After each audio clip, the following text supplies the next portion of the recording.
Our annual frog dissection is a wonderful culminating lab giving the students a chance to review all the body systems and organs that we've been studying. What about externally, without dissecting our frog?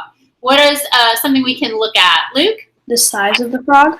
The size of the frog, exactly right. So if you remember, we said our female. Dissecting frogs gives students a real-world look at these internal structures, strengthening students' comprehension of biological systems. No model or video can replicate the fascination and sense of discovery that students feel when they find real structures in a specimen. Additionally, this lab gives us the chance to discuss the physical characteristics that differ between frogs and toads, as well as stages of their development. We also have the chance to share some fun facts that are unique to frogs. For instance, did you know that a female adult frog can lay a spawn of around 10,000 eggs? Although students didn't get to physically dissect the frog this time, my hope is that this was still a memorable experience for them.